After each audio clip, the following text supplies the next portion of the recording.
Introduction to rationalisation. Distance आज हम देखेंगे कि रेशनलाइजेशन किस तरह से होती है, लेकिन उससे पहले हमारे पास जो कुछ इंपॉर्टेंट टर्म्स हैं वो हम देख लेते हैं। हम सर्ड के बारे में ऑलरेडी पढ़ चुके हैं कि सर्ड क्या होता है, ठीक है। अब अभी यहाँ पे हम बात करेंगे किस टाइप्स ऑफ सर्ड्स, ठीक है। ये सर्ड्स हमारे पास, जैसे सर्ड्स को हम जो है, अगर लेट्स सपोज ए सर्ड अगर एक सिंगल टर्म पे मुश्तमिल है, यानी एक सिंगल टर्म पे वो एग्जिस्ट करता है, तो हम उसको क्या बोलते हैं जी, हम बोलते हैं जी मोनोमियल।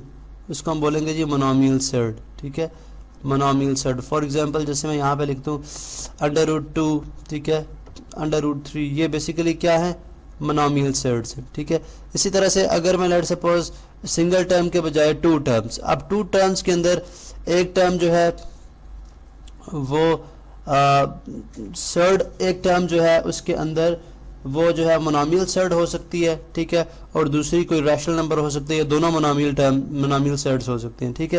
यानी मिसाल के तौर पर √3 प्लस √7, अब इसमें दोनों मोनोमियल टर्म्स हैं, ठीक है, दोनों मोनोमियल, दो मोनोमियल का सम है ये, ठीक है, दो मोनोमियल का डिफरेंस भी हो सकता है, ठीक है। तो बेसिकली ये क्या कहलाएगा हमारे पास, ये कहलाता है जी बाइनोमियल। या बाइनोमियल के लिए जो है यहाँ पे तो दोनों जो है मोनोमियल सर्ड थे, एक मोनोमियल सर्ड हो जाए और एक उसके साथ कोई रैशनल नंबर, ठीक है। इस केस के अंदर भी वो जो है वो क्या रहेगी, हमारे पास बाइनोमियल सर्ड ही रहेगी, ठीक है।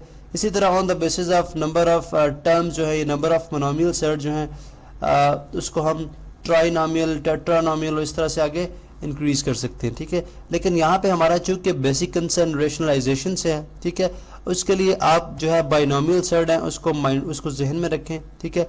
अभी हम बात कर रहे हैं जी कि अगर हमारे पास दो प्रोडक्ट यानी दो सर्ड्स का, लाइक अगर टू सर्ड्स का प्रोडक्ट जो है, यानी जो हासिल ज़रब है, ठीक है, यानी इनका जो प्रोडक्ट है, अगर ये हमारे पास एक रैशनल नंबर आ जाए, यानी अगर product belongs to rational number, ठीक है, टू सर्ड्स का प्रोडक्ट अगर रैशनल नंबर आ जाए तो एक सर्ड दूसरे का क्या कहलाएगा, रेशनलाइजिंग फैक्टर, ठीक है।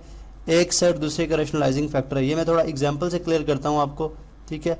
अब स्टेटमेंट में आपको ये बात थोड़ी कॉम्प्लिकेटेड लगी होगी। एग्जांपल किस तरह से, अगर आप देखें यहाँ पे, अगर मैं लिखूँ √3, ठीक है, प्लस √7, चलें ऐसे कर लें, ठीक है।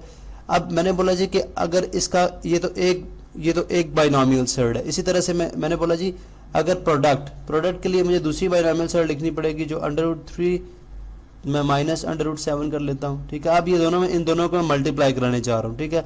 अब मल्टीप्लिकेशन में एक बात का ख्याल रखना है कि हमारे पास यहाँ पे जो फार्मूला अप्लाई हो रहा है, हम इसको बड़ी सिंपल तरीके से फार्मूले से हल कर लेंगे, a+b और a-b, ठीक है। हमने पढ़ा था difference of square of two terms, तो बेसिकली ये √3 के स्क्वायर यानी a² के माइनस b की वैल्यू डायरेक्टली लिख लेते हैं, b कितना है, √7 है, ठीक है, √7 के स्क्वायर के इक्वल आ जाएगी, ठीक है। अब अगर इसको सॉल्व करेंगे तो स्क्वायर हमें पता है √ से कैंसिल आउट होता है, ठीक है। तो ये हमारे पास आ जाएगा 3 - 7 विच इज इक्वल टू -4, ठीक है।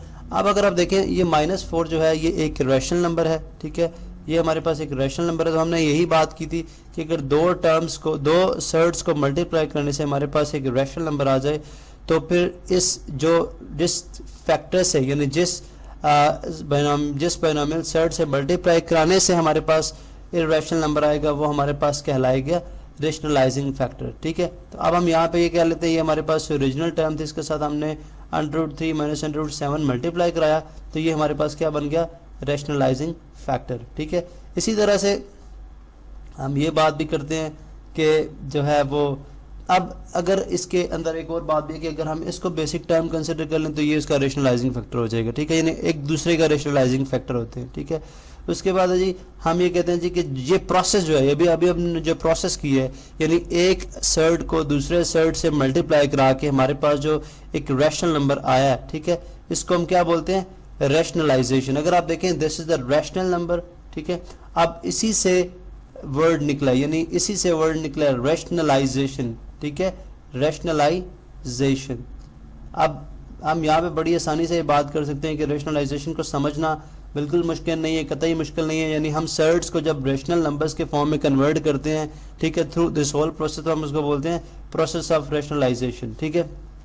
अब यहाँ पे एक और जो इम्पोर्टेंट बात है वो ये है कि जो भी टर्म हम मल्टीप्लाई करते हैं रैशनलाइजिंग फैक्टर लेके आए, यानी उस नंबर को रैशनल बनाने के लिए, वो उसका कहलाएगा कॉन्जुगेट। ठीक है, कॉन्जुगेट सेट। जैसे अब कॉन्जुगेट सेट कैसे होगा, अगर मैं लिखता हूँ generally under root 7 plus under root 11। ठीक है, अब ये एक सेट है।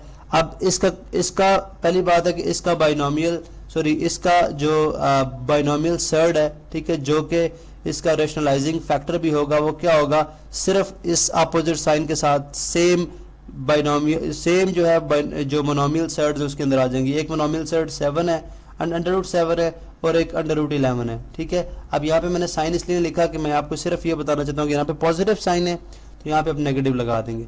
अगर यहाँ पे नेगेटिव होगा तो यहाँ पे पॉजिटिव हो जाएगा। तो ये दोनों एक दूसरे का क्या कहलाएंगे ना, सेम जो मोनोमियल ऐड हो रही हैं, ठीक है, या सब्ट्रैक्ट हो रही हैं, वो अपने अपोजिट साइन के साथ एक दूसरे का क्या बन जाएंगी, कॉन्जुगेट। ठीक है, और जब भी आप किसी मोनोमियल को उसके कॉन्जुगेट से मल्टीप्लाई करोगे, चाहे वो बाइनोमियल सेट को किसी भी दूसरी बाइनोमियल सेट से मल्टीप्लाई करोगे और वो उसका कॉन्जुगेट होगी, तो उस केस में आपके पास जो भी जवाब आएगा वो एक रैशनल नंबर ही होगा। ठीक है, इसलिए हम इस प्रोसेस को बोलेंगे रैशनलाइजेशन।